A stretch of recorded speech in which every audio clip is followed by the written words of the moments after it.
So welcome to this wow wellness session.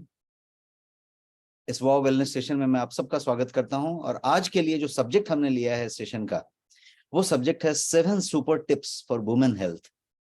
महिलाओं के सेहत के लिए 7 सुपर टिप्स की आज हम बात करेंगे और आज हम कुछ अमेजिंग हर्ब्स की बात करेंगे जो महिलाओं के लिए बेहद जरूरी हैं, बेहद चमत्कारी हैं। हो सकता है आप उनमें से कुछ का इस्तेमाल करते हो, कुछ का नहीं करते हो सकता है कि आप किसी का भी इस्तेमाल नहीं करते हो, तो उन्हें जानना जरूरी है। और वो बहुत कॉमन हर्ब्स हैं जिसका आप इस्तेमाल कर सकते हैं। बट किस लिए हर्ब का इस्तेमाल करना चाहिए, क्यों उतने वो हर्ब इतने चमत्कारी हैं, उनको जानने के पहले हम वुमेन हेल्थ के बारे में थोड़ा सा जानेंगे, सिग्निफिकेंस ऑफ वुमेन हेल्थ को समझेंगे। हम how men are different from women, इस पे भी थोड़ी सी चर्चा करेंगे। बिकॉज नॉर्मली समझते हैं कि प्राणी प्राणी है, व्यक्ति व्यक्ति है, लेकिन ह्यूमन में एक मेल है, एक फीमेल है, और मेल और फीमेल में काफी विषमताएं हैं और इसका स्वास्थ्य से भी लेना देना है, जिस पे हम चर्चा करेंगे। तो विमेन हेल्थ की चर्चा करते हुए हम आज 7 सुपर टिप्स की बात करेंगे जो वुमेन हेल्थ के लिए बहुत ही प्रभावी हैं, बहुत ही कारगर हैं, और आपको ये जानना चाहिए और आपको इसको अमल में लाना चाहिए। और इतना ही नहीं, हम उसके बाद अमेजिंग हर्ब्स की बात करेंगे और अंत में मैं आपको एक अमेजिंग सप्लीमेंट के बारे में भी बताऊंगा जो वुमेन के लिए बहुत प्रभावी होता है। Let us start. सबसे पहले तो सिग्निफिकेंस की बात करते हैं कि वुमेन हेल्थ के बारे में इतनी ज्यादा संजीदा होने की जरूरत क्यों है। हेल्थ सबका है, बट वुमेन हेल्थ के बारे में इतना संजीदगी क्यों जरूरत है।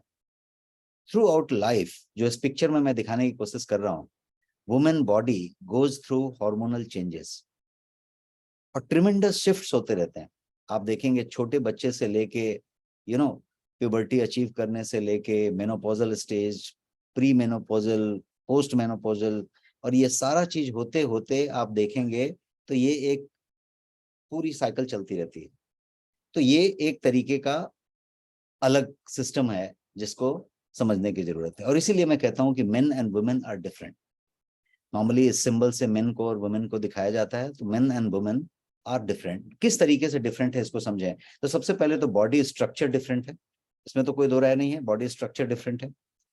सो मच सो दैट कि उनके जो ऊपर से देखने से नहीं, उनकी जो कोशिकाएं हैं, मैं कह रहा हूं every cell, every organ in our bodies are different and they are affected whether we are male or we are female.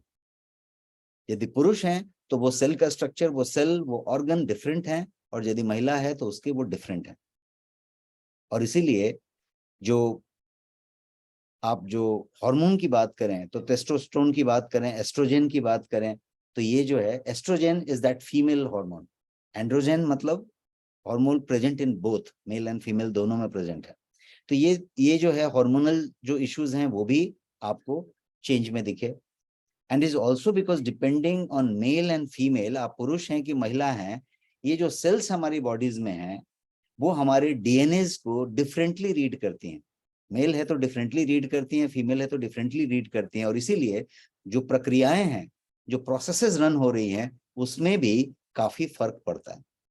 तो एक एक पुरुष होना, एक महिला होना, ये दोनों डिफरेंट डिफरेंट है। यहां तक कि बैक्टीरिया जो हमारे इंटेस्टाइन में है, हमारी आंतों में जो बैक्टीरिया है वो भी, और ये जो फ्लूइड हमारे घुटनों में है, जिसको चिकनाई आप कह रहे हैं, वो घुटनों की मूवमेंट को बनाए रखता है, वो भी महिला है और पुरुष है उसके हिसाब से अलग अलग तरीके से इन्फ्लुएंस होते हैं।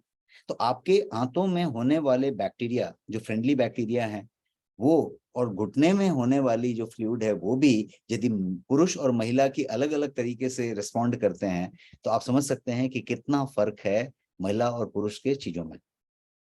और कुछ एक दो एग्जांपल मैं आपको बताता हूँ, जेंडर फैक्टर किस तरीके से मैटर करता है और इसका स्वास्थ्य से कितना लेना देना है। Women are 3 more times likely to get rheumatoid arthritis। क्या आपको पता है? आर ये सबको पता होगा, रिमेटॉइड अर्थराइटिस लोग बात करते रहते हैं, लेकिन रिमेटॉइड अर्थराइटिस में पुरुष को जितना होगा उससे 3 गुना ज्यादा संभावना महिलाओं को होने की होती है। और इतना ही नहीं, 8 times more likely to get auto immune disease. जितनी भी ऑटो इम्यून डिजीजेज होती हैं, आर ए फैक्टर का बढ़ जाना आजकल बड़ा ऑटो इम्यून डिजीज बना हुआ है। Type 1 diabetes auto immune disease है, और उस तरीके से जितने भी ऑटो इम्यून डिजीजेज हैं उनकी होने की संभावना महिला में 8 गुना ज्यादा होती है पुरुष के बनस्पत। Yet women live up to 8 or more years than men. है ना चमत्कारी बात। इतनी सारी विषमताएं होने के बाद भी औसतन महिलाएं जो है 8 से 10 साल ज्यादा जीती हैं दैन पुरुष। मैं आपका चैट भी सामने रख लेता हूं ताकि मैं आपके साथ कनेक्ट रहूं। Just give me a moment. Yes, आपका चैट मेरे सामने है, आप अपनी बातें चैट में रखते रह सकते हैं और हम इसको अंत में आपके सारे सवालों का जवाब भी रखेंगे, Q&A में भी बात करेंगे। तो इतनी सारी विषमताएं जो है हम डिस्कस कर रहे हैं और ये कर रहे हैं। कुछ विषमताएं और डिस्कस करते हैं और वो विषमताएं ये हुआ कि पुरुष के यदि यूरिन की बात करें तो वो ज्यादा कंसंट्रेटेड होता है। Men urine is more concentrated than women. महिला के यूरिन उतनी कंसंट्रेटेड नहीं होती है जितना पुरुष का होता है, बट येट इसके बावजूद भी वुमेन को यूरिनरी ट्रैक्ट इन्फेक्शन, यूटीआई जिसको कहते हैं, वो अक्सर होता रहता है पुरुषों के बनस्पत। तो ये जो ऊपर वाले ने ये जो विलक्षण शरीर बनाया है, इसमें महिला का शरीर और पुरुष के शरीर में काफी फर्क है और ये फर्क जानना जरूरी है क्योंकि इससे आपके उस तरीके के स्वास्थ्य का भी लेना देना है। Women and main can experience pain in different ways. ये भी एक चमत्कारी बात है। सेम पेन, सेम तकलीफ महिला को डिफरेंट तरीके से महसूस होगा, पुरुष को डिफरेंट इंटेंसिटी से महसूस होगा। इतना ही नहीं, women and men's body can react to drugs differently. जो ट्रीटमेंट आप देंगे उस पर भी डिफरेंटली रिएक्ट करेंगे। पुरुष होगा डिफरेंटली रिएक्ट करेगा, महिला होगा डिफरेंटली रिएक्ट करेगा। जब डॉक्टर कभी किसी पर्टिकुलर केस में जब आपको किसी तरीके का सलाइन इंजेक्शन और वो सब दे रहे होते हैं तो उसमें महिला पुरुष फैक्टर को ध्यान में रखते हैं और उसके हिसाब से बात हो रहा होता है। तो ये इस तरीके की फर्क है। अब थोड़ी हड्डियों की बात कर लें। तो हड्डियों की जब बात करेंगे तो men have thicker skin. Skin की जो चमड़ी है, जो हमारी त्वचा है, वो थिकर होगा मेन में। वुमेन का सॉफ्ट होगा, थोड़ा पतला होगा, थिन होगा। 25% मोर देन वुमेन मेल का स्किन होता है। And men have higher densities of the protein collagen. अब हड्डियों की यदि बात करें तो even the bones, the tendons and the ligaments, ये सारी की सारी चीजें, पुरुष होगा तो वो ज्यादा डेंस होती है, ज्यादा सघन होती है, घनी होती है। और यदि महिला होंगी तो उनका जो है थोड़ा सा उतना ज्यादा डेंस नहीं होता है। पुरुष का बहुत ज्यादा डेंस और स्ट्रांग होता है हड्डी संरचना। और मैं तो सिर्फ हड्डी की बात नहीं कर रहा, मैं बोन की बात कर रहा, मैं टेंडन की बात कर रहा, मैं लिगामेंट की भी बात कर रहा हूँ। ये सारे के सारे बहुत ज्यादा सघन होते हैं और घनत्व तो उनका ज्यादा होता है, डेंसिटी ज्यादा होता है। और महिलाओं का वो जो है कम होता है और वीक होता है, उतना ज्यादा स्ट्रांग नहीं होता जितना पुरुष का होता है। और इसीलिए कुछ चीजें ऐसी होती हैं, जैसे ऑस्ट्रोपेरोसिस का आपने नाम सुना होगा, जिसमें हड्डियां खोखली हो जाती हैं। जब वुमेन का आप ईयरली हेल्थ चेकअप वगैरह कराते हैं तो आप उसमें देखेंगे कि बोन डेंसिटी टेस्ट जरूर किया जाता है, क्योंकि हम उसकी नजर रखना चाहते हैं उस बात पे कि उसका जो डेंसिटी है वो कितना है और उसको टाइमली एड्रेस किया जा सके। अब बात करते हैं एक और जेंडर फैक्टर की, मेंस्ट्रुअल साइकिल की बात करें, जो मासिक धर्म होता है। तो ये जो एक पर्टिकुलर ऐसी चीज है कि करीब करीब 12, 13, 14 साल से लेके करीब 50, 55 साल की उम्र तक ये जो है एक मेंस्ट्रुअल साइकिल जो है वुमेन को उसके थ्रू गुजरना पड़ता है। And loss of blood every month takes place. हर महीने ब्लड का लॉस होता है and they need more iron than men because hemoglobin, because that particular blood is lost and therefore more iron is required, more ferritin is required, so more protein consumption is required because iron को पकड़ के रखने के लिए, iron को संग्रहित करने के लिए, आयरन को डिपॉजिट बना के रखने के लिए और आयरन को टाइम लगे तो डिलीवर करने के लिए एक तरीके की तत्व की जरूरत पड़ती है जिसको फेरिटीन कहते हैं। और फेरिटीन एक तरीके का प्रोटीन है, तो इस हिसाब से प्रोटीन की भी जरूरत पड़ती है जिसमें फेरिटीन की मात्रा मिल जाए ताकि आयरन का संग्रहण हो सके और आयरन को जब जरूरत पड़े तो दिया जा सके। यदि मान लीजिए फेरिटीन नहीं है तो लाइकली है कि आयरन जमा भी नहीं होगा और आयरन जो है यूज में भी नहीं आएगा। तो ये आयरन की कमी और ये सारा चीज इसी तरीके से कैल्शियम, अभी बोन की बात हम कर रहे थे, इसी तरीके से folic acid, so iron, calcium, folic acid, बहुत सारी चीजों की वहां पे जरूरत पड़े। Even in terms of gaining weight, वजन को यदि बढ़ने की बात की जाए, वेट गेन की बात की जाए, तो आप देखेंगे कि महिलाओं के अलग अलग एज में, अलग अलग उनके अवस्थाओं में वेट का गेन होता है। पुरुष के वेट का गेन का तरीका थोड़ा डिफरेंट होता है। वो सेडेंट्री हुआ, वो ज्यादा ट्रांस फैट ले रहा है, ज्यादा कोलेस्ट्रॉल ले रहा है, ज्यादा फैट ले रहा है, तो वो बढ़ रहा है, एक टाइप हुआ। बट महिलाओं का एक पर्टिकुलर एज ग्रुप में यदि किसी तरीके का खान पान चेंज नहीं हुआ, किसी तरीके के रूटीन में ज्यादा चेंज नहीं हुआ, तो भी चेंज हो रहा है, बिकॉज उसका बहुत सारा लेना देना उनके हार्मोनल फैक्टर से है, उनके एंडोक्राइन सिस्टम से है, उनके बहुत सारी चीजों से है। तो इसीलिए गेनिंग वेट, बीइंग ओबेस भी टिपिकली जो जो फैट के अलावा भी, मतलब वजन बढ़ने के अलावा भी कुछ ऐसी बॉडी संरचना की बात करें तो जैसे हिप पे और थाई पे जो है फैट को बढ़ जाना, तो आप अक्सर देखेंगे कि महिलाओं का हिप पे, थाई पे फैट का जो है डिपोजिशन ज्यादा होगा कंपेयर टू मेन। तो ये जो अराउंड स्टोमक की बात की जाए, तो ये सारा चीज कहीं ना कहीं पे जेंडर के हिसाब से वैरी करता है। अब जब वुमेन हेल्थ की बात करें तो women have unique health issues जो मेन के पास नहीं होते। Women have completely different and unique issues, like पहला तो अभी जस्ट हम बात कर रहे थे पिछले स्लाइड पे, मेंस्ट्रुअल साइकिल। प्रेगनेंसी, पुरुष के पास प्रेगनेंसी नहीं है। Pregnancy 9 month, a baby in the वूम, getting feeded, getting carried, growing inside, doing all that. तो ये पूरा का पूरा एक अपने आप में पूरा का पूरा एक सिस्टम है, और वो सिस्टम सारा कुछ इस्तेमाल करता है, सारी की सारी आपकी बॉडी की फंक्शनिंग को इस्तेमाल करता है, and therefore it gets connected, उसका बहुत सारा लेना देना है। मेनोपॉज पुरुष के पास नहीं होता। तो ये सारे के सारे ऐसे कंडीशंस हैं, साथ साथ फीमेल के जो ऑर्गन्स होते हैं उनका भी लेना देना इन पर्टिकुलर चीजें से होता है। तो इसीलिए यूनिक हेल्थ इश्यूज भी होती हैं, और इसीलिए रेगुलर हेल्थ स्क्रीन कराना, बोन डेंसिटी चेक कराना, या फिर किसी तरीके का कोई बाकी जो आपके हेल्थ चेकअप्स होते हैं वो करना। सर्विकल कैंसर सबसे ज्यादा प्रोबेबल हो जाता है, तो उसके लिए पैप्समियर जैसी चीजें हो गई, कुछ और हो गई, तो ये सारी चीजें आपको ध्यान रखनी पड़ती है। इसीलिए women health is more concerned area, and there are many threats to women health, and they are more prone to certain disease. अब कुछ बीमारियों की यदि बात की जाए तो किन किन बीमारियों की बात करें, सबसे पहले हम ब्रेस्ट कैंसर की बात करते हैं। वुमेन के पास ये एक हमेशा खतरे की तलवार लटकती रहेगी ब्रेस्ट कैंसर की, जैसे मेन के पास प्रोस्टेट कैंसर की बात रहती है, वैसे ब्रेस्ट कैंसर की एक जो है तलवार लटकती है। तो ब्रेस्ट कैंसर की बात करें तो कॉज बाय सेवरल फैक्टर्स, कोई एक फैक्टर नहीं, हो सकता है हेरेडिटी में हो, वहां से आ रहा हो, इसमें हार्मोनल इशू भी हो सकती है, एनवायरमेंटल चेंजेस हो सकते हैं। बट स्क्रीनिंग यदि आप टाइम पे कर रहे हैं, आप उसका चेकअप टाइम पे कर रहे हैं, तो मेमोग्राम हो सकता है, एमआरआई हो सकता है, प्रिकॉशन ले रहे हैं ब्रेस्ट कैंसर के लिए, तो ये सारा कुछ आप हेल्दी वेट मेंटेन कर रहे हैं, रेगुलर एक्सरसाइज कर रहे हैं, और ये सारा कुछ कर रहे हैं, तो बहुत हद तक इसको संभाला जा सकता है और समय पे पता किया जा सकता है, ताकि उस पर एक्शन आप ले सकें। ऑस्ट्रोपेरोसिस, थोड़ी देर पहले हम हड्डी के घनत्व की बात कर रहे थे, बोन डेंसिटी की बात कर रहे थे, क्योंकि वो खोखला हो जाता है तो ऑस्ट्रोपोरोसिस की संभावना बढ़ जाती है। ऑस्ट्रोपोरोसिस एक बोन डिजीज है जो तब होता है जब बॉडी जो है टू मच बोन का डेंसिटी को लूज कर देता है, और बोन जो है वीक हो जाती है, बोन ब्रिटल हो जाती है, इस तरह का कोई चीज हो जाता है। Ageing is one of the reason for osteoporosis, is one factor, healthy ageing हो सकती है। But other reasons like calcium की कमी, आज का हम जो खाना खाते हैं उसमें बहुत सारे पोषक तत्वों की कमी हो जाती है, तो कैल्शियम की कमी एक बात है। Hormonal imbalance in women is another thing.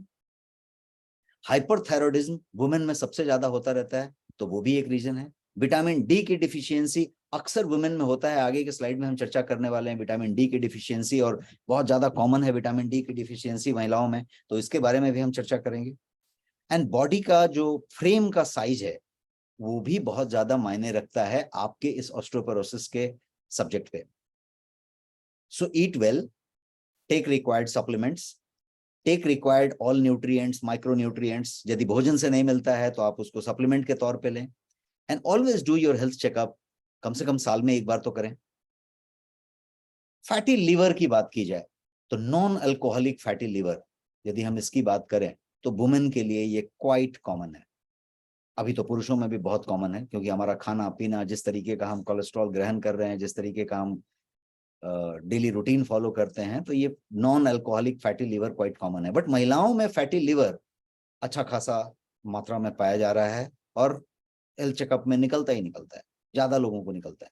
तो eating excess calories is the reason जो कि आपको जो है लीवर के एरिया में फैट बिल्टअप करता है। When the liver does not process or break down those fats, जो कि नॉर्मली वो करता है, बट जब वो नहीं कर पाता है तो too much fat will accumulate, and if they have obesity, किसी महिला के पास फैट ज्यादा है उस एरिया में, यदि किसी को डायबिटीज है, किसी को हाई ट्राइग्लिसराइड है, लिपिड प्रोफाइल गड़बड़ है, तो उसके पास ज्यादा चांसेस हैं कि वो फैटी लिवर डेवलप करेगा। और इसीलिए यदि आपने लीवर का ध्यान रखा, लीवर का मास्टर क्लींस किया, तो क्या होता है, सब हरा हरा आपका कोलेस्ट्रॉल निकलता है, आपकी लिवर वापस जो है रिगेन कर जाती है, रिजुविनेट हो जाती है, और फिर वो फुल कैपेसिटी में फंक्शन करने लगती है। तो आपका वो जो भी कुछ लिपिड प्रोफाइल का प्रॉब्लम था, आपका जो भी ओबेसिटी से रिलेटेड प्रॉब्लम था, उसकी बात होती है और लीवर फुल फंक्शन करने लग जाता है। तो नॉन अल्कोहलिक फैटी लीवर की बात हम कर रहे थे, और ये जो है फ्रीक्वेंट है। कुछ पेशेंट्स की बात यदि की जाए जिसको पीसीओएस है, पॉलीसिस्टिक ओवेरियन सिंड्रोम, या किसी को पीसीओएस है, या ओबेसिटी है, या किसी को इंसुलिन की रेजिस्टेंसी है, डायबिटीज का लेना देना है, तो ये सारे जो है मेन फैक्टर के तौर पे कंसिडर किए जा रहे हैं। हार्ट डिजीज और वुमेन की बात की जाए, मैं कुछ बीमारियों पे ब्रश कर रहा हूं before I talk about the 7 super tips. एक हार्ट डिजीज की यदि बात की जाए तो ये मोस्ट कॉमन डिजीज है ह्यूमन में, वर्ल्ड वाइड। ये कोई इंडिया की बात नहीं है, कोविड के बाद ये बहुत ज्यादा हो गया है, but world wide heart disease most common है ह्यूमन में। But women are more vulnerable than men, और ये एक स्ट्रेंज बात है। लोग ऐसे समझते हैं कि महिलाओं का हार्ट का प्रॉब्लम ज्यादा नहीं होता है, बट आंकड़े ये बताते हैं, साइंस ये बताता है, पास्ट रिकॉर्ड्स ये बताते हैं, और मेडिकल ये बताता है कि महिलाओं का जो हार्ट का जो हेल्थ है, तो महिलाएं ज्यादा माने खतरे के लिए संभावित हैं, ज्यादा वल्नरेबल हैं दैन पुरुष। क्योंकि जो प्लाक बिल्टअप होता है धमनियों के अंदर, आर्टरीज के अंदर जो प्लाक बिल्टअप होता है, दीवालों पे जो प्लाक जमना शुरू होता है, वो diabetes, obesity, blood pressure, hypertension, ये सारे के सारे जो हार्ट के कारण हैं, वो सारे कारण महिलाओं में बाय डिफॉल्ट होने की संभावना ज्यादा रहती है। इतना ही नहीं, लाइफस्टाइल चेंजेस की बात की जाए और मैनेज करने की बात की जाए तो महिलाएं हमेशा उसमें थोड़ा सा पीछे रह जाती हैं। आपके कोलेस्ट्रॉल की बात की जाए, या उसके स्ट्रेस लेवल को मैनेज करने की बात की जाए, या एक हेल्दी डाइट लेने की बात की जाए, ईट हेल्दी बोलते हैं ना, वो उसकी बात की जाए, तो महिलाएं हमेशा थोड़ा सा पीछे रह जाती हैं, और उसके भी अपने अपने कारण हैं।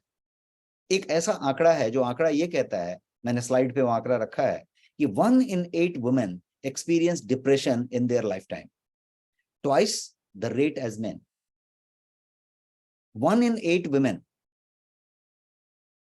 पुरुषों के लिए ये आंकड़ा 17 में से 1 है, और यहाँ पे 8 में से 1 महिला अपने लाइफ टाइम में डिप्रेशन को फेस करती है, जो कि पुरुषों के मुकाबले ये दुगना है रेशियो।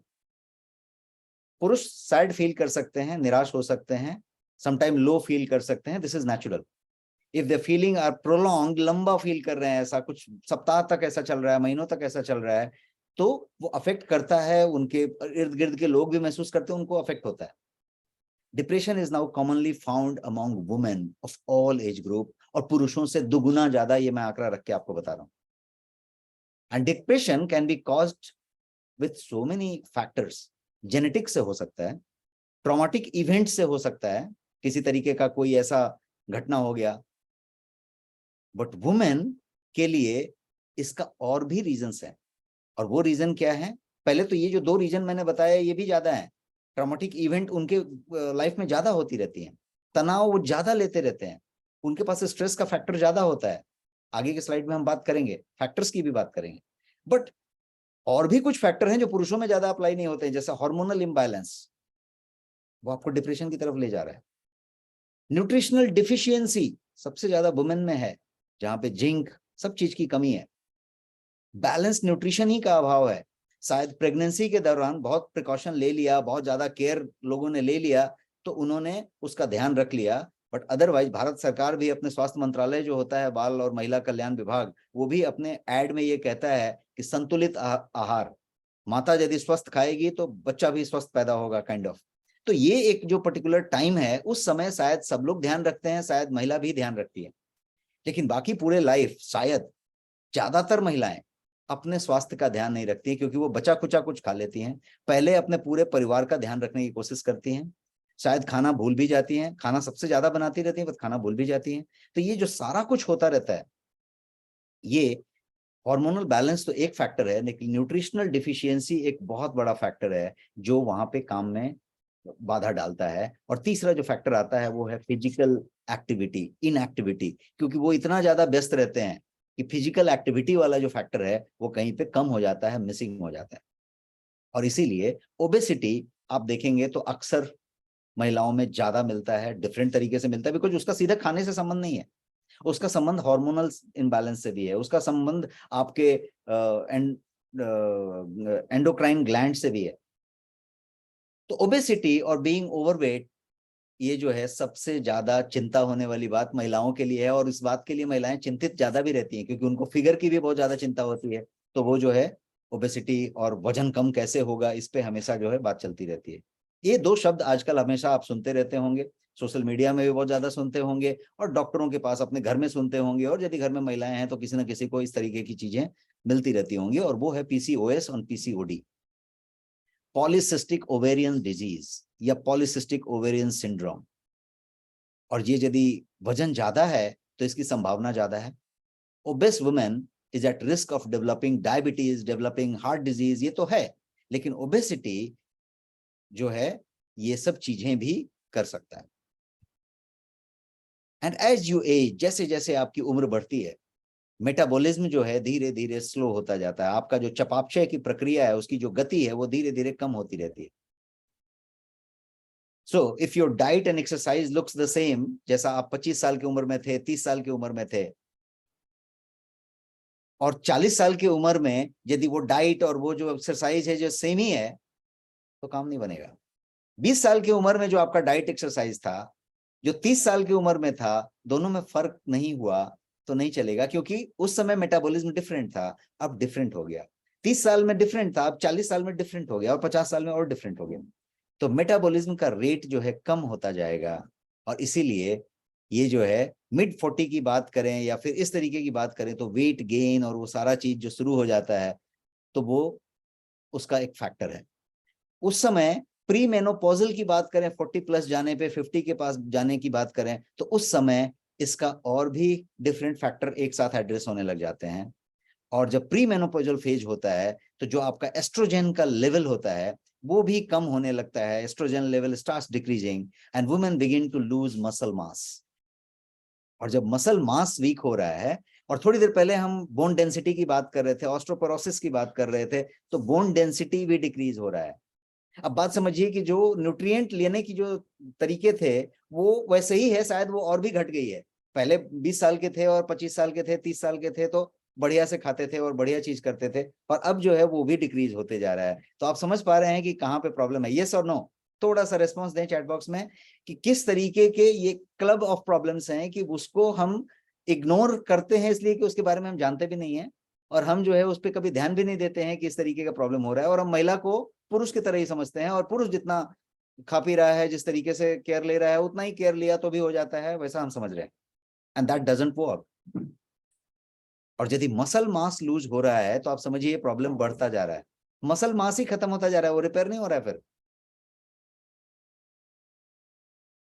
और इसीलिए ये जो है जब ऐसा होने लगे तो वेट गेन जो है शुरू होता है, और वो फिर डिसप्रोपोर्शनेट होने लगता है, बिकॉज मसल मास रिड्यूस हुआ है, तो वो थाई पे, वो कहीं और पे, कहीं और पे, पेट के इर्द गिर्द में वो डिपॉजिट होने लगता है और उसका प्रोपोर्शन बराबर नहीं होता है, डिसअप्रोप्रिएट हो जाता है। तो इसको जो है बेली के आसपास, पेट के आसपास जो है पूरा वो जो है घेरा बनाने लगता है और फिर वो इस तरीके की प्रॉब्लम आती है। एक और बड़ा फैक्टर है, थायराइड सब लोग टेस्ट कराते हैं, T3, T4, TSH। महिलाओं का यदि आप जब चेक करेंगे रेशियो, तो थायराइड में महिलाओं का प्रॉब्लम ज्यादा निकलता है। थायराइड के साथ साथ विटामिन डी डिफिशियंसी है, मैंने यहां सब दिखाया है। एस्ट्रोजेन डोमिनेंस की बात करें, इंसुलिन रेजिस्टेंस की बात करें यदि डायबिटीज हो रही है तो, एंड्रोजन इम्बैलेंस की बात करें, और ये सारा कुछ ओबेसिटी की वजह से, पुअर डाइट की वजह से, पुअर स्लीप की वजह से, ये सब फैक्टर्स ज्यादा निकल के आते हैं। तो मेटाबॉलिक इश्यूज यहाँ पे मैंने एक चर्चा किया। तो मेटाबॉलिक इश्यूज का क्या मतलब? मेटाबॉलिक इश्यूज का मतलब वो पहला वाला जो मैंने बताया स्क्रीन पे, और वो है थायराइड इश्यूज। कि यदि आप उस तरीके की कुछ चीजें कर पा रहे हैं। वुमेन हेल्थ की बात करते हैं फिर से समराइज करने के तौर पे, before we get into that 7 super tips. तो हमने इस बात से शुरुआत की कि वुमेन का जो बॉडी है, वुमेन का जो शरीर है, वो पुरुषों से डिफरेंट है। ये बात तो हमने डिटेल में समझी, और ये भी समझा कि ये डिफरेंट होने की वजह से वजह क्या क्या है, और वजह होने से कितनी तरह की बीमारियों का, कितनी तरीके की चीजों के लिए महिलाएं ज्यादा संभावित हैं। सो कुछ उसमें से कंक्लूजन निकालते हैं। सबसे पहले तो women need fewer calories than men. पुरुषों को जितने कैलोरी की जरूरत होती है उतनी कैलोरी की जरूरत वुमेन को नहीं होती है। और इसीलिए BMR जो होता है, बेसल मेटाबॉलिक रेट, जब आप कराडा स्कैन पे कभी टेस्ट कर रहे होते हैं तो आप देखिएगा मेल फीमेल पहले पूछ लिया जाता है। और जो बसल मेटाबॉलिक रेट होता है, जो BMR होता है, वो पुरुष के लिए डिफरेंट कैलकुलेट किया जाता है, वुमेन के लिए डिफरेंट कैलकुलेट किया जाता है। वो इसलिए कि women need fewer calories than men, but in many cases they have higher vitamin need, higher mineral need. ये बात हम इग्नोर कर जाते हैं, ये बात शायद हम समझते भी नहीं। कितने लोग यहाँ पे समझ रहे हैं? Type yes in the chat box कि कैलोरी तो वो महिलाओं को कम लगता है, लेकिन विटामिन ज्यादा लगता है, मिनरल्स ज्यादा लगता है। और शायद डाइट जब हम लेते हैं तो शायद विटामिन ही कम लेते हैं, मिनरल ही कम लेते हैं, ट्रेस एलिमेंट्स कम लेते हैं, और इसीलिए यहाँ पे कंफ्यूजन हो जाता है, गड़बड़ी हो जाती है। और हम जो है हमेशा महिलाएं खुद को हमेशा अपने बैक सीट पे रख लेती हैं। एडेक्वेट इनटेक ऑफ कैल्शियम की बात करें, आयरन की बात करें, फोलिक एसिड की बात करें, तो इन सबका स्पेशल इंपॉर्टेंस है वुमेन के साथ। और हार्मोन जो है वो बदलता रहता है, एवरी मंथ मेंस्ट्रुअल साइकिल होता रहता है, हार्मोन बदलता रहता है, उनको इरिटेशन होता रहता है, टायर्ड फील करते हैं, कमजोरी, वीकनेस महसूस करते हैं। तो ये जो सारा फैक्टर है ये मेल के पास नहीं होता है। तो इसीलिए वुमेन हेल्थ को एक दूसरा चश्मे से देखने की जरूरत है, एक दूसरा पर्सपेक्टिव लेके देखने की जरूरत है, और वुमेन को खुद देखने की जरूरत है, सो दैट उसका एक बेहतर केयर लिया जा सके, और उस सपोर्ट के हिस्से में न्यूट्रिशन, जो न्यूट्रिएंट्स हैं वो सही मात्रा में दिए जा सके, बैलेंस न्यूट्रिशन दिया जा सके, स्पेशल हर्ब्स दिया जा सके। और ये सारा यदि फूड में संभव नहीं है तो उसको जो है सप्लीमेंट के तौर पे लिया जा सके। Now let me give you the 7 super tips जिसके लिए हम सब वेट कर रहे हैं। क्या आप रेडी हैं 7 सुपर टिप्स लेने के लिए? अब मैं 7 सुपर टिप्स की तरफ बढ़ रहा हूं। Late us talk about 7 health tips for women, and I would add super with this because मैं सुपर टिप्स की बात कर रहा हूं, क्योंकि साइंस बैक्ड 7 सुपर टिप्स मैं आपके लिए लेके आया हूं। देखिए, हैविंग गुड हेल्थ हर आदमी का डिजायर है कि नहीं? कोई आदमी आप ऐसा ढूंढ के लाइए जो कहे कि मेरा स्वास्थ्य अच्छा नहीं होना चाहिए। हर आदमी ये ड्रीम करता है कि हमारा स्वास्थ्य एकदम बढ़िया होना चाहिए। भले उसके लिए वो कुछ करे ना करे, वो बात की बात है, लेकिन हर आदमी ये तो चाहता है कि स्वास्थ्य मेरा बढ़िया रहे। The functionality of the body is connected to healthy functioning of all your organs। एक लाइन का स्टेटमेंट है। आपके सारे के सारे जो ऑर्गन्स हैं उनकी जो फंक्शनिंग है वो यदि सही सलामत चल रही है, लीवर, किडनी, लंग, पैनक्रियाज, सारा कुछ, आपका पाचन तंत्र, आपका श्वसन तंत्र, सब कुछ यदि सही सही चल रहा है, इंसुलिन बराबर बन रहा है ना, सब कुछ प्रॉपर हो रहा है, तो आपकी जो बॉडी की फंक्शनैलिटी है वो भी प्रॉपर हो रही होगी। बट यदि कहीं कहीं कहीं कहीं दिक्कत आ रही है तो वो दिक्कत धीरे धीरे बढ़ते बढ़ते जो है बीमारी के रूप में सामने प्रकट हो जाएगी, मतलब physical symptom will appear from the body. अभी क्या हो रहा है कि फिजिकल सिम्टम अपीयर नहीं हुआ, वो अंदर अंदर ही, आपको भी नहीं पता है कि कोई तकलीफ है अंदर, बट चल रहा है। भौतिक लक्षण प्रकट नहीं हुए, भौतिक लक्षण प्रकट हो गए, मतलब अब जो है पता चल गया कि अरे फीवर हुआ था, दाग आ गया, सूजन हो गई, है ना, पेन हो गया, कुछ ऐसा हो गया, तब डॉक्टर के पास गए, फिर डॉक्टर ने कोई टेस्ट लिखा, फिर उसका रिजल्ट आया, रिपोर्ट आया, फिर डॉक्टर ने कहा कि अरे भाई आपको तो डायबिटीज है, अरे भाई आपको तो कैंसर है, आपको तो ये है, आपको तो वो है।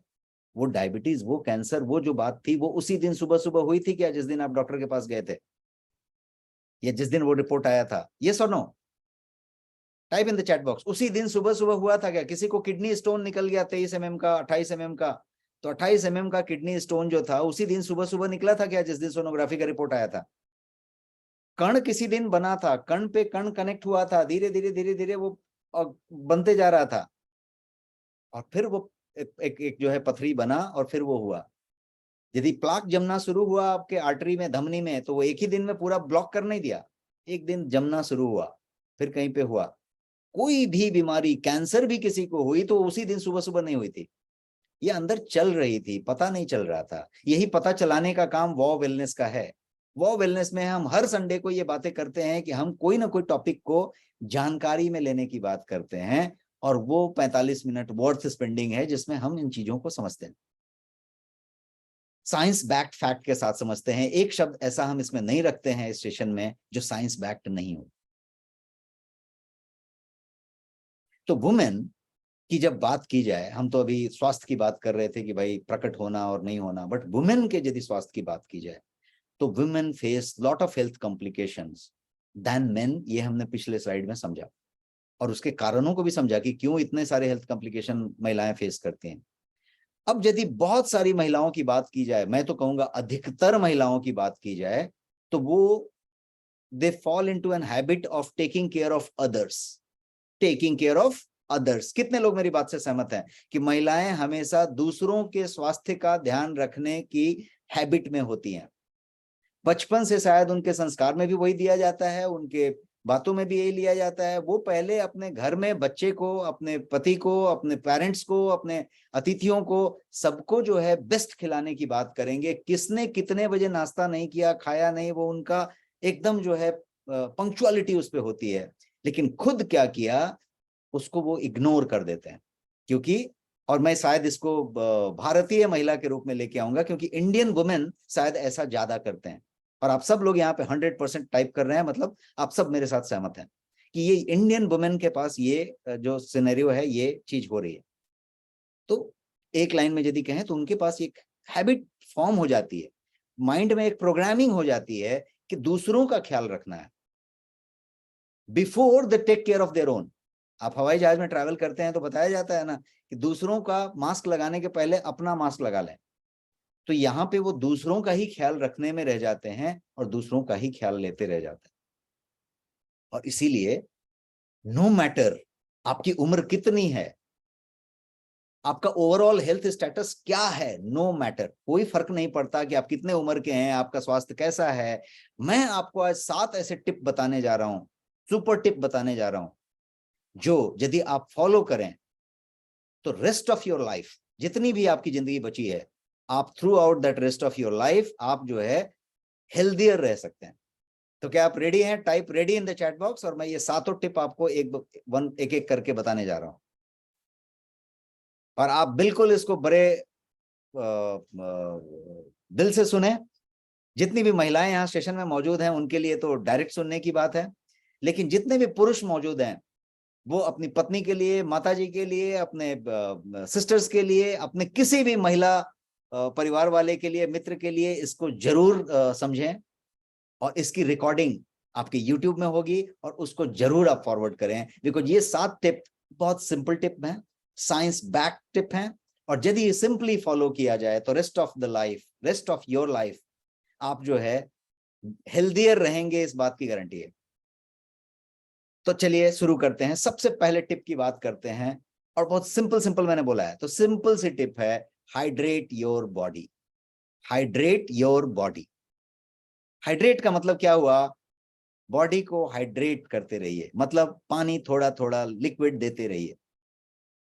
Women should always stay hydrated to avoid complication due to dehydration. सबसे बड़ा प्रॉब्लम वुमेन को देता है। और आप अक्सर देखेंगे कि पुरुष आपको मिल जाएंगे पानी का बोतल लेते हुए, वर्किंग वुमेन दो चार कहीं मिल जाएंगी तो मिल जाएंगी, बट अदरवाइज महिलाओं को आप कभी नहीं देखेंगे पानी का बोतल लेके घूमते हुए ज्यादा। तो ये जो पानी का बोतल यदि बहुत अच्छी क्वालिटी का यदि लेके घूमा जाए, और पानी का बोतल एक बताने का तरीका हुआ, अदरवाइज कुछ भी रखा जाए जो कि पानी को आप सिप करने की बात करें, तो ये एक बहुत बड़ी बात है। ऐसा क्यों मैं बोल रहा हूं? क्योंकि इसका सिर्फ स्वास्थ्य से संबंध नहीं है, इसका ब्यूटी से भी संबंध है, इसका आपके एजिंग से भी संबंध है, क्योंकि स्किन का जो रिंकल होना है, स्किन का जो एजिंग होना है, ये भी इस बात पे डिपेंड करता है कि आप कितना हाइड्रेटेड हैं। यदि आप हाइड्रेटेड नहीं हैं तो स्किन का भी रिंकल का इशू वहां पे कनेक्टेड है इससे। But let us talk about the health age of now, core health. Staying hydrated सबसे पहले तो बॉडी को एनर्जाइज करता है और आपको थ्रू आउट एक्टिव रखता है।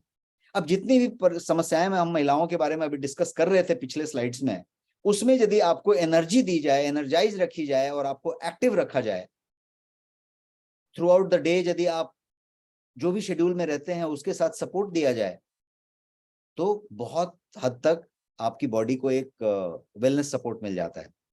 डिहाइड्रेशन से एक और प्रॉब्लम होता है, वो वाटर कंटेंट आपकी बॉडी की तो कम हो रही है डिहाइड्रेशन में, तो ये बहुत सारे कॉम्प्लिकेशंस को की तरफ आपको बढ़ा देता है।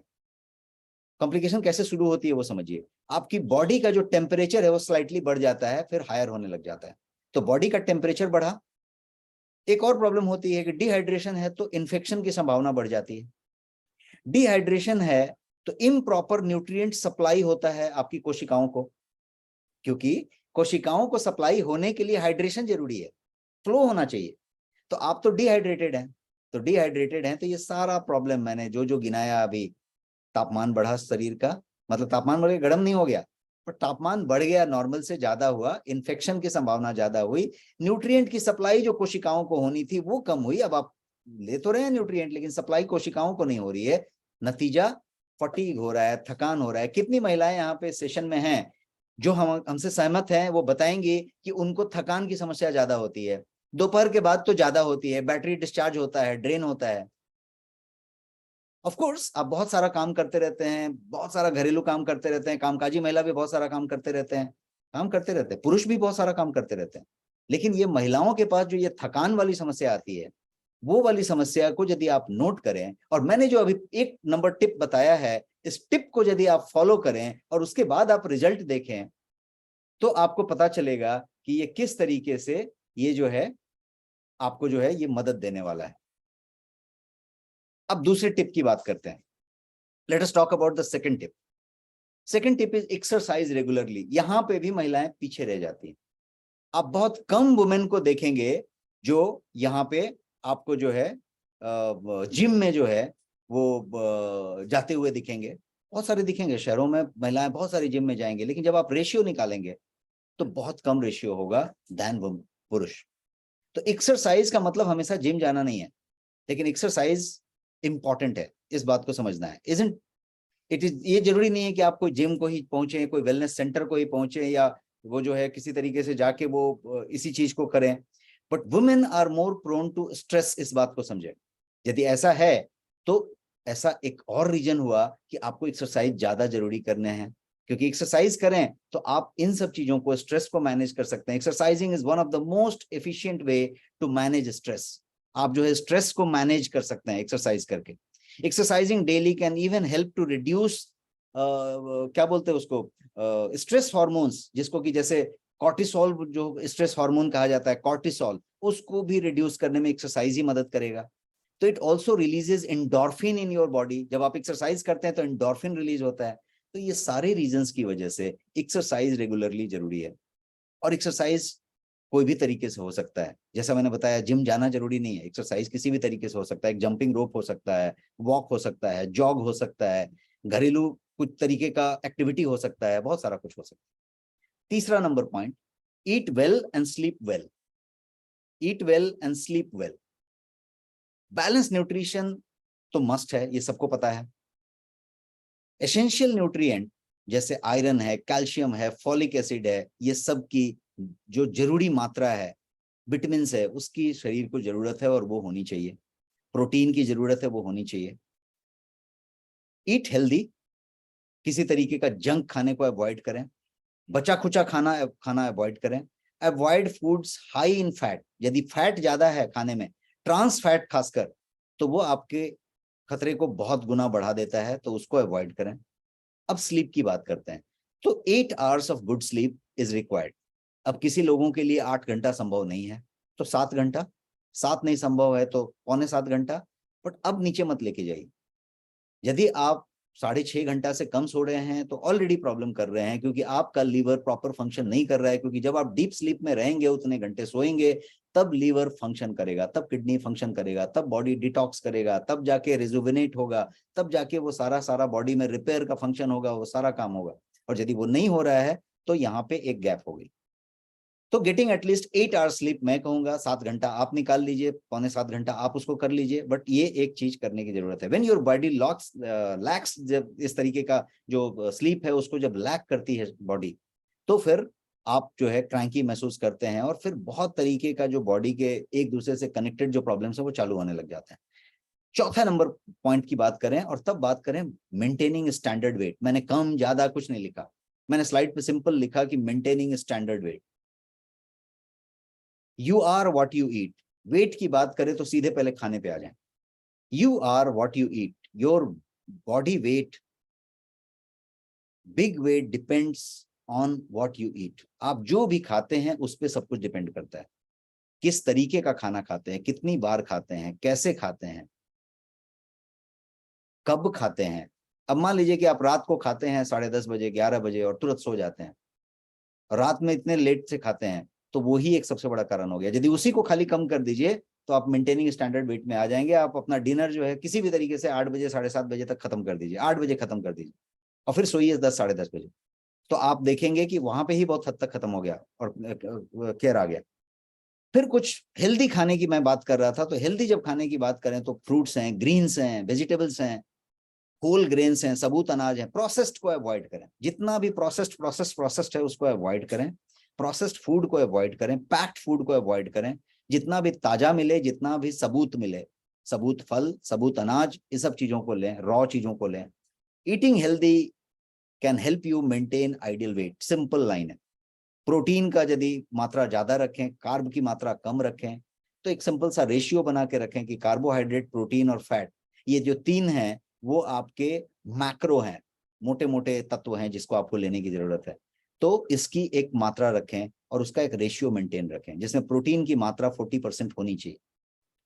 अब बात करते हैं इस मेंटेनिंग वेट में, आप यदि बीएमआई का ख्याल रखें और बीएमआई को अपना मीटर बना के चलें और उसको फॉलो करें, तो 25 का नीचे रहने की कोशिश करें। मैंने यहाँ पे चार्ट रखा है आपके सामने कि यदि आप 25 से नीचे हैं, हरे वाले इमेज को आप देखें, यदि वहां पे हैं तो ये परफेक्टली फाइन, और ऐसा ही अभी रेस्ट ऑफ द लाइफ यदि आप रहने का तरीका डेवलप कर लें तो ये बहुत बढ़िया हो सकता है।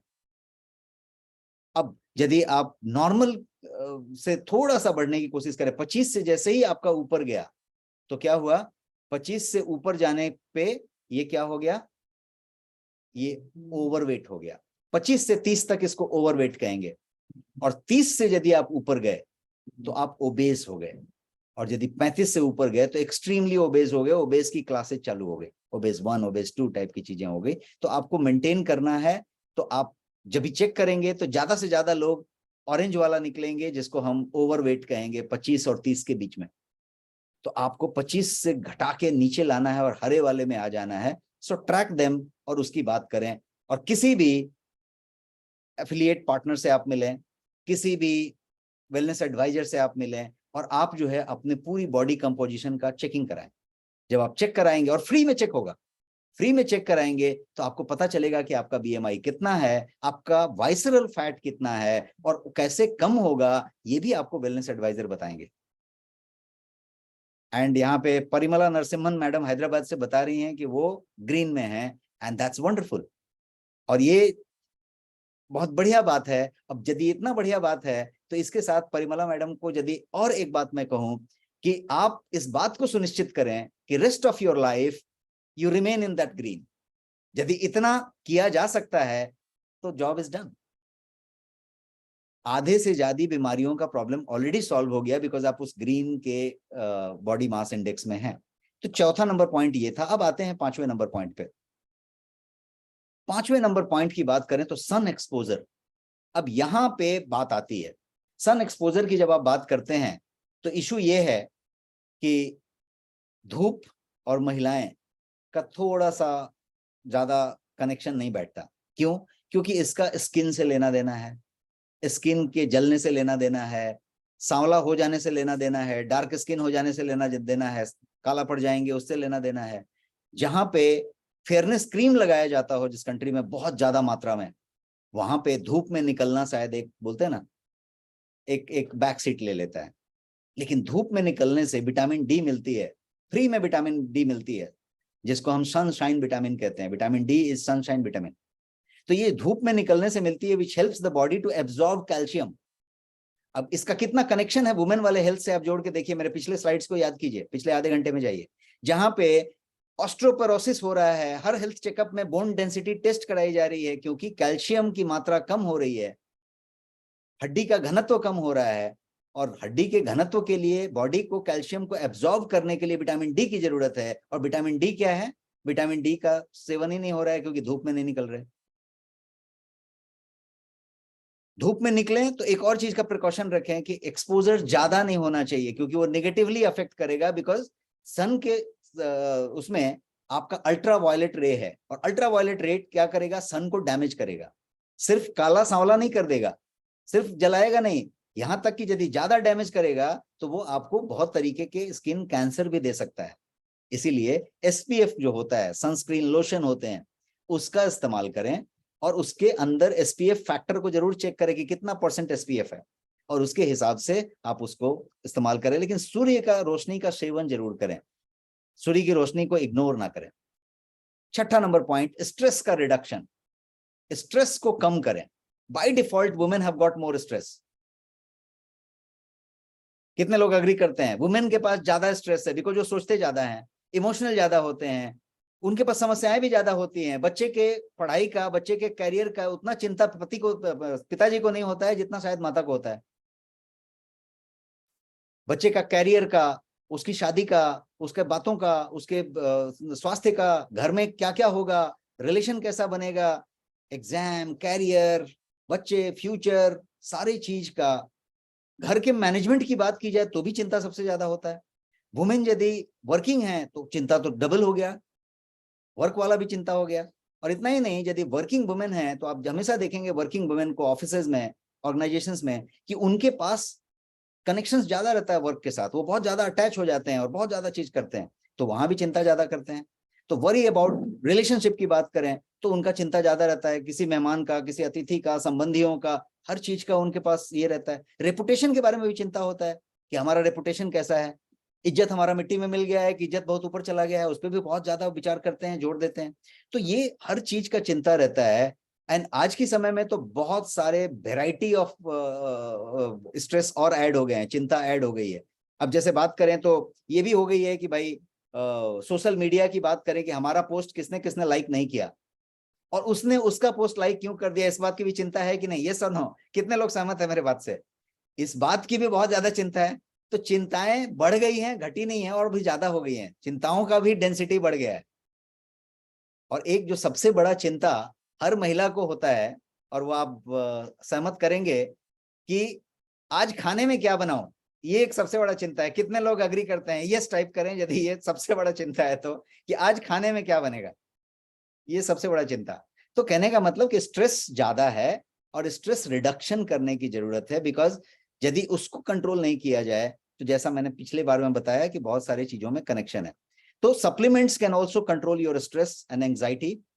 सम of them include omega 3, noni, green tea, ashwagandha, ऐसे बहुत सारे सप्लीमेंट्स हैं जो आपके स्ट्रेस को बहुत हद तक मैनेज कर सकते हैं। स्ट्रेस हार्मोन जो कॉर्टिसोल है उसको मैनेज कर सकते हैं। अब आखिरी वाला 7वां number, regular health checkup. At least once in a year, साल में एक बार तो एटलीस्ट कराएं कि आप जो है इन चीजों को जान के रखें कि आपके हेल्थ का क्या कंडीशन है। रेगुलर हेल्थ एग्जाम, टेस्ट, आपके प्रॉब्लम को पहले बता सकता है, और यदि अर्ली स्टेज में ये पता चल गया तो ट्रीटमेंट बेटर होगा या ट्रीटमेंट कंक्लूड करके सॉल्यूशन निकल जाएगा। एंड एज वुमेन कुछ स्पेशल स्क्रीनिंग करने की जरूरत होती है, जैसे पैप स्मीयर करना जरूरी है, पेल्विक एग्जामिनेशन करना जरूरी है, मेमोग्राम करना जरूरी है ब्रेस्ट कैंसर के लिए, रूटीन ब्लड टेस्ट आपको करना ही चाहिए, और रूटीन ब्लड टेस्ट में थायराइड फंक्शन टेस्ट होना चाहिए, लिपिड प्रोफाइल होना चाहिए, और ये साल में एक बार जैसा मैंने बताया करने की जरूरत है। और बॉडी कंपोजिशन एनालिसिस जरूर करें, ब्लड प्रेशर अपना जरूर नापते रहें, और जैसा मैंने बताया वेलनेस एडवाइजर को आप मिलें, किसी भी वेलनेस एडवाइजर को संपर्क करें, वो आपका ब्लड प्रेशर भी फ्री में चेक करेंगे और आपका बॉडी कंपोजिशन कराडा मशीन से चेक करके देंगे और रेगुलर चेक करके देंगे और फ्री में करके देंगे। तो स्वास्थ्य बनाएं, बिल्डिंग वेल्दियर कम्युनिटी पे काम करें और ज्यादा से ज्यादा लोगों से कनेक्ट हों। 7 हेल्थ टिप्स मैं बता रहा था अभी तक। So it is crucial for women to take care of their health, prevent complication and lead a healthier life. जिंदगी हेल्दियर होनी चाहिए और उसकी बात करें। एंड आई एम श्योर कि जितने भी 7 टिप्स मैंने बताए और हेल्थ के बारे में जो चीजें बताई कि ये टिप इतनी जरूरी क्यों है, वो आपको पसंद आया होगा और आपके लिए काम की रही होगी। अब मैं अमेजिंग हर्ब्स की बात करने जा रहा हूं और क्विकली मैं कुछ अमेजिंग हर्ब्स आपको देने जा रहा हूं।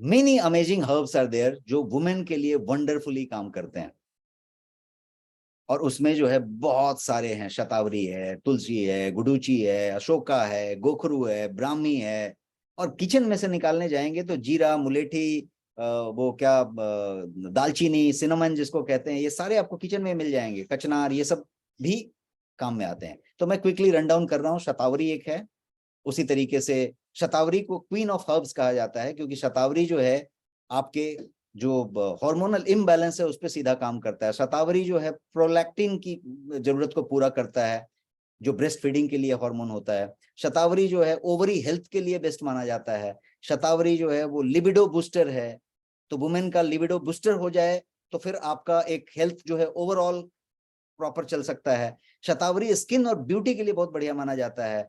अब अशोका की बात करें तो बचपन से आप तक किसी भी आयुर्वेद को हम पकड़े, किसी भी चीज की बात करें, किसी भी मेडिसिन की बात करें, तो उसमें अशोका का चर्चा जरूर होगा। अशोक की छाल, अशोका रिस्ट, आपने खूब नाम सुना होगा। तो ये सराका इंडिका जिसको कहते हैं, ये वंडर हर्ब है वुमेन के लिए। इसको भी आप अमृत कह सकते हैं, जैसा अभी शतावरी को कह रहे थे। और इसको जो है बहुत ज्यादा इस्तेमाल किया जाता है आयुर्वेद से लेके अलग अलग विधाओं में। मैंने अशोका का फूल आपको यहाँ पे दिखाया। यूरिनिक, यूट्रिन के लिए टॉनिक माना जाता है इसको, एस्ट्रिंजेंट माना जाता है, पावरफुल एस्ट्रिंजेंट माना जाता है। एंटी इन्फ्लेमेटरी गुण इसमें इतना ज्यादा प्रचुर मात्रा में है कि आप इसको किसी चीज से कंपेयर नहीं कर सकते। नेचुरल एनाल्जेसिक है, अमेजिंग एंटीऑक्सीडेंट भी इसको माना गया है, और इसको डिजीज फ्री लाइफ के लिए आप अलग अलग तरीके से इस्तेमाल। लोधरा एक अलग चीज है जो कि बहुत ज्यादा फायदेमंद है, और गायनकोलॉजिकल कोई भी प्रॉब्लम की बात करें तो इनडायरेक्टली डायरेक्टली लोधरा जो है वहां पे इस्तेमाल होता है। बायो एक्टिव कॉम्पोनेंट इसके अंदर जो है वो काफी इफेक्टिव है पीसीओडी के लिए। कचनार है, गिलोय है जो इम्यूनिटी के लिए बहुत अच्छा जाना जाता है, बट महिलाओं के लिए भी गिलोय बहुत ज्यादा बढ़िया फंक्शन करता है। सूंठ, जिसको आप अदरक की जो सूखी हुई जो चीज होती है उसकी बात कर रहे हैं, आंवला की बात कर रहे हैं, गोखरू की बात कर रहे हैं। ये गोखरू की तस्वीर मैं आपको यहाँ पे दिखा रहा हूँ, जो सिस्ट फॉर्मेशन को कम करता है। यदि आप महिलाओं की बात करेंगे, आप ओवरी की बात करेंगे और सिस्ट फॉर्मेशन की बात करेंगे, तो ये काफी जो है सुने हुए वर्ड आपको मिलेंगे यदि 4 महिलाओं से आप बात करें तो। और यदि इसको नेचुरली आप एक्ट करना चाहते हैं, प्रिवेंट करना चाहते हैं, उस पर एक्शन लेना चाहते हैं, तो ये जो है स्टिमुलेट करता है ओवल्यूशन को, और जो है ये रिड्यूस करता है आपके सिस्ट फॉर्मेशन को। तो ये जो है एक अमेजिंग हर्ब के तौर पे आप इसको देख सकते हैं।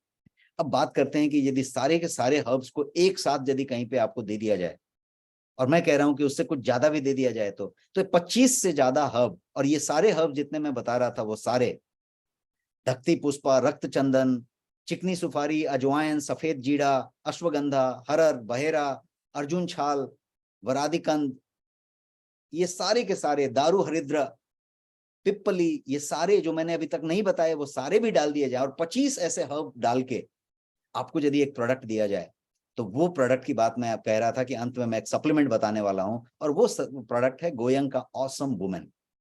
ऑसम वुमेन एक सेट है जिसमें 1 लीटर का एक सिरप है और एक 60 टैबलेट्स का एक डब्बा है। और ये 1 लीटर भी 1 महीना चलेगा और 60 टैबलेट भी 1 महीना चलेगा, क्योंकि 2 टैबलेट रोज का लेना है। और ये कोई दवाई नहीं है, ये पूरा का पूरा सप्लीमेंट है, ये सारे के सारे हर्ब्स का कॉम्बिनेशन है और कंप्लीट नेचुरल पद्धति से बना हुआ है, जिसमें किसी तरीके का कोई शुगर, किसी तरीके का आर्टिफिशियल कलर फ्लेवर नहीं डाला गया है। और ये ऑसम वुमेन टैबलेट के इंग्रेडिएंट हुए और ये ऑसम वुमेन का इंग्रेडिएंट हुआ सिरप का। और ये इसके डिटेलिंग मैं आपको दे रहा हूँ, ये तत्व मैं बता रहा हूँ। ये है ऑसम वुमेन, जैसा नाम है ऑसम, उसी तरीके से ये हर वुमेन के लिए एक ऑसम सप्लीमेंट हो सकता है, जो साल में 2 बार 3 बार ले लिया जाए तो आई थिंक सफिशिएंट है। तो क्वार्टरली ले लें, 3-4-6 महीने में एक बार ले लें, and that I think should be a better thing to do. Unless you have some problem, कोई ऐसा प्रॉब्लम चल रहा है तो आप इसको लगातार 3 महीना ले सकते हैं। तो ये रेडिएंट इनसाइड आउट की बात करें तो ये इस तरीके से ये काम कर सकता है। एनर्जेटिक रहने की बात करें, थकान को हटाने की बात करें, तो ये विटामिन मिनरल्स न्यूट्रिएंट्स की बात करें, ये 60 टैबलेट और 1 लीटर का ये पूरा का पूरा चीज है।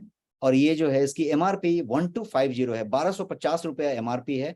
ऑफर प्राइस जो इसकी है वो 799 रुपीज है सिर्फ।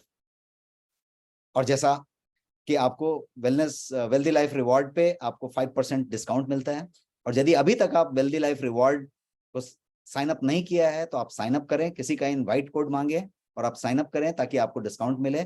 और इतना ही नहीं, इस पे आरपी जो है, रिवॉर्ड पॉइंट जो है वो 799 प्राइस है और 799 रिवॉर्ड पॉइंट है। तो आप 799 रिवॉर्ड पॉइंट भी लेंगे उस डिस्काउंट के अलावा। तो ये सारी चीजें हैं यहाँ पे। ये रिसर्च बेस्ड प्रोडक्ट है और ये सारे सर्टिफिकेशंस है जिसमें WHO, GMP, HACCP, हलाल, कोशर, सारा कुछ है इस प्रोडक्ट में।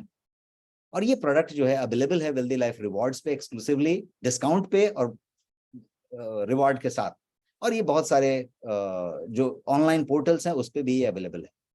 तो ये था 7 super tips for women health.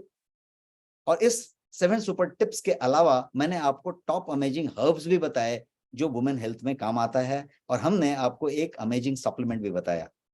और ऐसे बहुत सारे वीडियो देखने के लिए आप हमारे YouTube चैनल जरूर सब्सक्राइब करें यदि अभी तक नहीं किया है तो, और इसको लाइक करें, इसको शेयर करें, ज्यादा से ज्यादा लोगों को फैलाएं ताकि हम लोग बिल्डिंग वेल्दियर कम्युनिटी के रास्ते पे आगे बढ़ते चलें।